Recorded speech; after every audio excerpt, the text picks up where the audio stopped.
जय हिंद किसान साथियों, मैं गौरव निषाद सुल्तानपुर उत्तर प्रदेश से एक बार फिर से स्वागत है आपका हमारे यूट्यूब चैनल पर। कि किसान साथियों, ये हम आज आपको एक छोटी जानकारी देना चाहते हैं।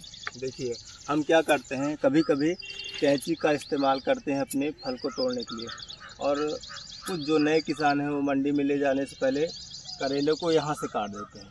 यहाँ से ऐसे काटते हैं तो कैंची इतनी शार्प नहीं होती। अब करेला यहाँ से अगर कट जाता है तो इसका सबसे बड़ा नुकसान ये होता है कि जब करेला 2-3 दिन बाद बासी हो जाता है, बाज़ार में तुरंत तो बिकता नहीं, क्योंकि बेचने वाले को भी टाइम होना चाहिए। तो यहाँ से कटने के बाद दोबारा कटने का चांस नहीं रहता है, तो वो आती है दिक्कत। लेकिन जब हम करेले को यहाँ से काटते हैं, लगभग यहाँ से काटते हैं, ये 1 इंच या आप समझ लीजिए कि 1.5 इंच दूरी से काटते हैं, तो मंडी में जब आपका करेला जाता है, जो छोटे सेठ हैं जो बेचते हैं करेले को, वो ताज़ा करने के लिए इतना काट देते हैं, थोड़ा सा काट देते हैं, तो करेला जो है फिर से ताज़ा दिखने लगता है। लेकिन जब हम इसको यहीं से डायरेक्ट काट देंगे तो उनको काटने का यहाँ से मौका नहीं मिलेगा और उनको अपनी सब्ज़ी बेचने में दिक्कत आती है। तो उनकी सहूलियत के लिए आपको चाहिए कि आप उनका सहयोग करें। इस तरह से जो नए किसान हैं उनके लिए बहुत ज़रूरी है। और हम आपको दिखाना चाहते हैं कि हमने अभी हम अपने करेले की गुड़ाई कर रहे हैं, और जो पेड़ से पेड़ की दूरी है वो लगभग 2.5 से 3 फीट है, और जो बेड से बेड की दूरी है, हालांकि हमने बेड लगाया नहीं है, बलुई दोमट मिट्टी है। बलुई दोमट मिट्टी में हम बेड का इस्तेमाल करते नहीं, क्योंकि पानी बहुत जल्दी से सूख जाता है और इनको नमी की ज़रूरत ज़्यादा पड़ती है। हमने इसमें गड्ढा बनाकर लगाया है और नीचे तक जड़ें गई हैं। तो अब हम लगभग 8 फुट की या 6-7 फीट की दूरी है, ये शायद 6 फीट की, हाँ 6 फीट की दूरी है। लेकिन सबसे बड़ी समस्या ये आ रही है 6 फीट की दूरी में। हम यूट्यूब पर देखते हैं किसान भाई बोलते हैं कि बेड से बेड की दूरी आप 6 फीट कर दीजिए और पौध से पौध की दूरी 2.5-3 फीट कर दिए। बिल्कुल गलत। अगर आप नए किसान हैं, अगर आप करेले की खेती करना चाहते हैं तो आप ऐसा बिल्कुल मत करिए, क्योंकि मैं उसका भुक्तभोगी हूँ। अगर आपको बेड से बेड की दूरी, अगर बलुई दोमट मिट्टी है तो आप बेड ना बनाएं। करेला बोते ही समय नाली बना लीजिए और नाली में ही करेला बोइए, और जो एक से दूसरे नाली का जो दूरी है वो कम से कम 8 फीट या 10 फीट से कम मत करना किसान साथियों, क्योंकि अगर आप 10 फीट करेंगे तो आपका जो करेला है वो पूरी तरह से झाला पर फैलेगा और बहुत अच्छी फसल देगा। लेकिन जब आप छोटी दूरी में ही कर देंगे, 6 फुट में, 5-7 फुट में, उसको फैलाव में बड़ी झंझट आती है, बड़ी समस्या आती है, वो पूरी अच्छी तरह से फैल नहीं पाता है। तो इस बात का आपको विशेष ध्यान रखना है। लेकिन अब आप ज़रा नीचे दिखाइए, ये जो मैंने इसकी गुड़ाई कर दी है। अब गुड़ाई करने से क्या होगा कि हम इस पर हल्का सा या तो डाई छिड़क देंगे, या थोड़ी सी कैल्शियम नाइट्रेट इनकी जड़ों में रख देंगे, या हल्का सा यूरिया मार देंगे, और इसको नाली ऐसे हम बना देंगे। ये देखिए, ये हम इसकी नाली ऐसे बना देंगे, और ऐसे ही उधर भी बनाते चले जाएंगे। ये अब हम इसकी करेला हमारा बीच में रहेगा और हम इसकी सिंचाई कर देंगे। आप देख सकते हैं हमारी फसल बहुत अच्छी है। ये इसमें फल बहुत अच्छे आए हैं।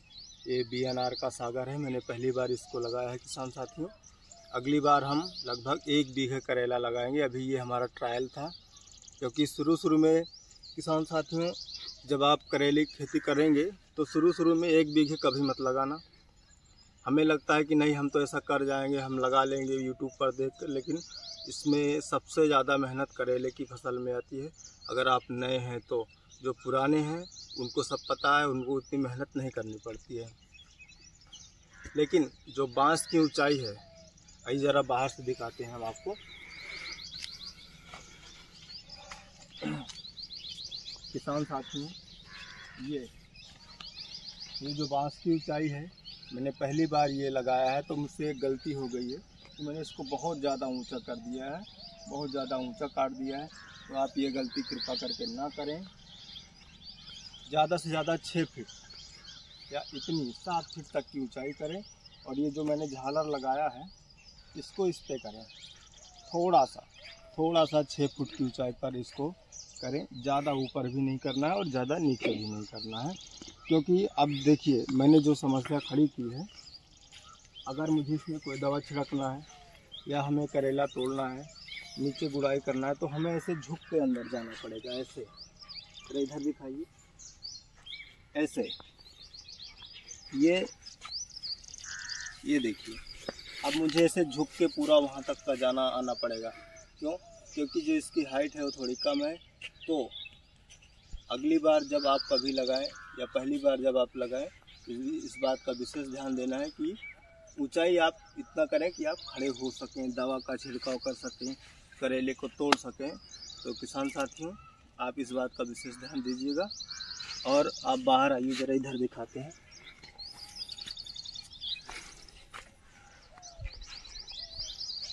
जो नए किसान साथी हैं, जर्मिनेशन के लिए हम आपको बता रहे हैं, अगर आप जून के महीने में करेले की खेती कर रहे हैं तो इस बात का ज़रूर ध्यान देना कि बीज लाने से पहले उसको भिगो देना, कम से कम 8 से 10 घंटे या एक रात आप भिगो सकते हैं, वो कुछ नहीं होता।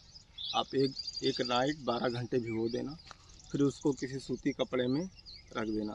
जब तक उसमें हल्का सा फुटाव ना आ जाए, जब तक उसमें हल्का सा जर्मिनेशन ना आ जाए, तब तक आपको उसको ज़मीन में गाड़ना नहीं है।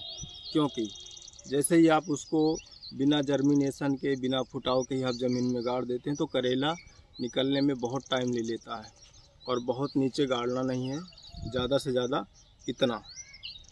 और गाड़ने से पहले आपको गड्ढा बनाना है, कम से कम 1.5 फीट 2 फीट गड्ढा बना के उसमें गोबर की सड़ी हुई एकदम बिल्कुल खाद जो सड़ी हुई है, उसमें थोड़ा सा डाई, थोड़ा सा पोटास, SSP, ये सारी चीज़ों को मिलाकर आप किसी नज़दीकी दुकानदार से या जो कृषि की दुकान है, आप वहाँ से करेले के बारे में जानकारी लेके पूछ सकते हैं कि हमें कैसे करना है। वो सारी चीज़ें आपको बताएंगे। सुमो गोल्ड अगर हो सके तो सुमो गोल्ड आप थोड़ा सा बुआई करते समय उसमें डाल दीजिए। और एक बात का विशेष ये ध्यान रखना, अगर आपकी मिट्टी दीमक वाली है तो ये जो मैंने गलती की है, ये इसको हमारे यहाँ सड़ाहरी बोलते हैं, आपके यहाँ पता नहीं क्या बोलते हैं। ये सरपत की जो डंडी है मैंने इसी में लगा दिया है, जबकि सबसे बड़ी समस्या है कि अब सरपत की डंडी में दीमक लग जाएंगे और इसी की वजह से हमारी फसल में भी, हमारे जड़ों में भी लग जाएंगे, करेले की जड़ में। तो इसको तो खाएंगे ही डंडी को, लेकिन हमारी जो करेले की फसल है इसको भी नुकसान पहुंचा देंगी। तो आपको इसका विशेष ध्यान देना है कि आप जो है इसको डंडी ना गाड़ें, बांस का प्रयोग करें, सड़ाहरी का इस्तेमाल बिल्कुल ना करें और थोड़ा दूरी करें। जब गाड़ें तो थोड़ा दूरी पर गाड़ें। ये आप देख रहे हैं ना, लगभग 6 फीट ही है दूरी। अब ये जो इधर आ रहा है, अब हमें इसको फिर से इधर से इतना चौड़ा करना पड़ेगा, लगभग 8 फीट या 10 फीट करना पड़ेगा, तब ये जाकर अच्छी फसल देगा।